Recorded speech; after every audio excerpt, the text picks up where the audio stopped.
My name is Simon Dutton. I run education for HIT personal training and also run mentorships online for personal trainers to help them be better coaches and get better results with their clients.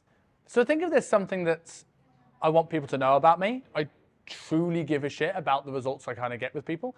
And I put a lot of energy into my clients and my coaches. And I say that sort of twofold. So if anyone is looking to work with the team of coaches that I help here at HIT PT, or whether that is, wants to work with me directly as a client or a mentee, I generally want to help people. And I think it's certainly in the education space where sort of I sit in terms of mentoring, a lot of people go into education products and mentoring processes and they leave with more questions than they have answers.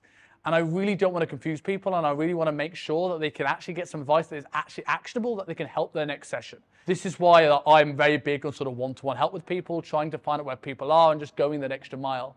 But I also say that because I think having ADHD, it's something that sometimes people misunderstand about me. Where I am someone that really, really cares, I'm also not always the person that remembers to frequently message out to people, because the struggles that come with ADHD is object permanence. So if I will forget anyone in my life if they're not in front of me. So I'm not the kind of person that will remember to message you randomly on a Thursday afternoon.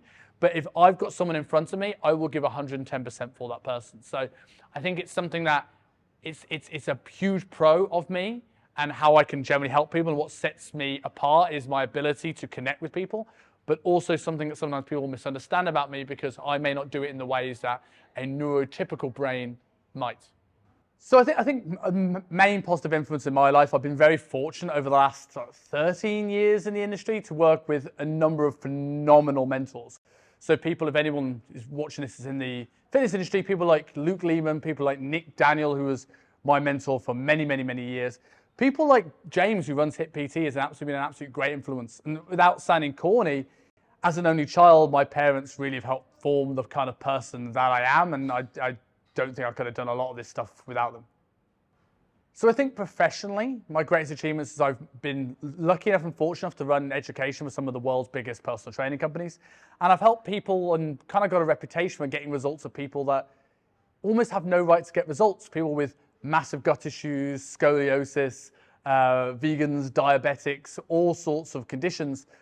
But also I think some of the biggest accomplishments I have, certainly in my recent years of my career, is helping that coach get that first result. Like, there's something so magical about seeing that person for the first time get a result that they're proud of, and they can't stop looking at that photograph.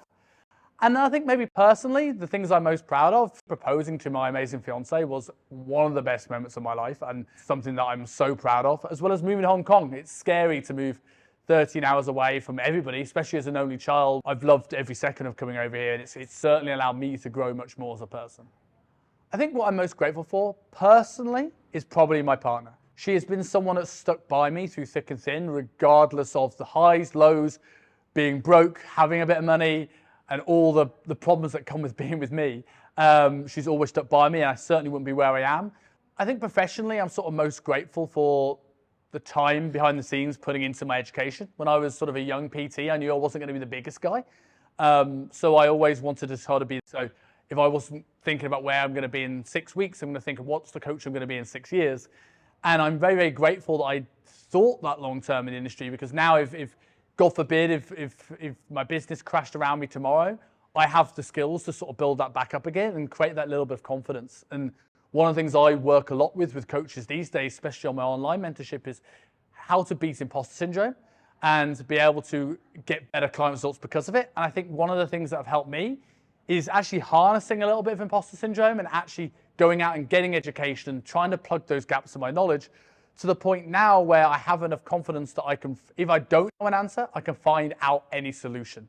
And that's something I'm incredibly grateful for. I think one of the biggest lessons I learned about how to deal with tough times actually came from a guest I had on my podcast. So I run a podcast called the Self-Made Podcast, and I interviewed last year Dr. Pat Davidson, a really, really smart individual. And he talked about a lot about his addictions and struggles with his mental health. And he talked about it like two sides of a mountain. So there's always going to be a part of the mountain when you're climbing a mountain that's some bits are in shadow, some bits are in the dark. But you might feel that you're in the darkness forever, but over time you get through to the light side of the mountain. And the more times you go up the mountain, or the closer you get to the summit, you realize those dark periods become shorter and those light periods become shorter too. And it just gives you a bit of perspective that any time where things are hard, this is only temporary. So like, keep pushing through. There's always going to be a light side at the end of the tunnel.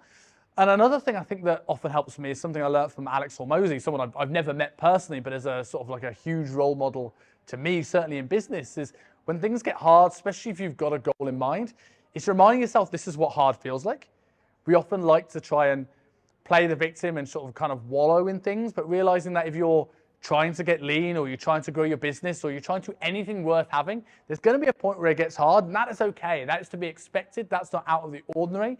And I think those two things have really stuck with me, but actually in practice, some of the stuff that helps me get through hard times, it's just sort of knowing the kind of person I want to be and having a bit of a vision that keeps you powered through, and knowing, having burnt out enough at a lot of times in my career, knowing when I'm sort of hitting that burnout level and being able just to pull back and take a break.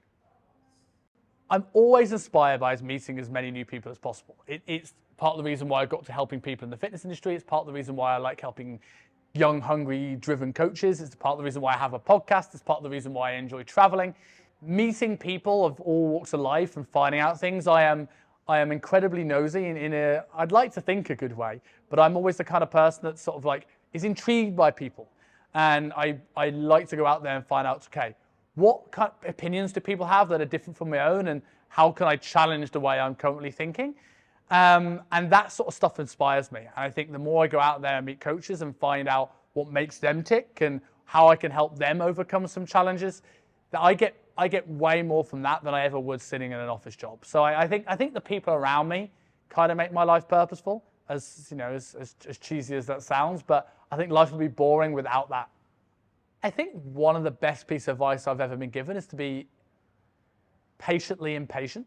I'm like everyone else. I want results tomorrow with everything, whether it's my physique, whether it's my life, whether it's my business, whether it's my training, and this doesn't come. And I think setting expectations, knowing that you're going to have to be patient to achieve any goal, but not to rest on my laurels. And that impatience comes from being ruthless with some of the action I take day to day, and allowing myself to kind of go, okay, as long as I'm looking and trying to do something that's going to take me closer every day, that's what's going to get me. It might be a small change one day, it might be a big change the next. You know, I suffer from ADHD, which means I can go through periods of crazy hyperfocus where I do like 4 years worth of work in about 4 hours, and I've got other days where I do absolutely nothing.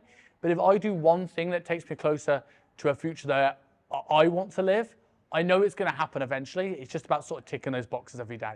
In the same way that when I work with coaches or when I work with clients, it's like, what are those things that's going to take you forward? So that's probably one of the greatest pieces of advice that I've ever had. The second piece I think it's worth it is bringing people into the process. Like, learning how to listen was a much more important skill than any knowledge that I've ever had. There's a book I read called The Coaching Habit, which really changed the way I coach my mentees and also changed the way I coach my clients. Because rather than trying to teach or to tell someone to do something, I look at coaching or mentoring. If this was a Harry Potter movie, my job is to be Dumbledore and their job is to be Harry. So I'm here to guide. And when I sort of heard that kind of resonated with me. I was like, okay, the more I can bring someone into a conversation, the more I can bring someone into a process, the more likely someone is to adhere to a program, make improvements, and the less stress and less burnt out I get from putting all my energy into somebody. So I think it worked both ways.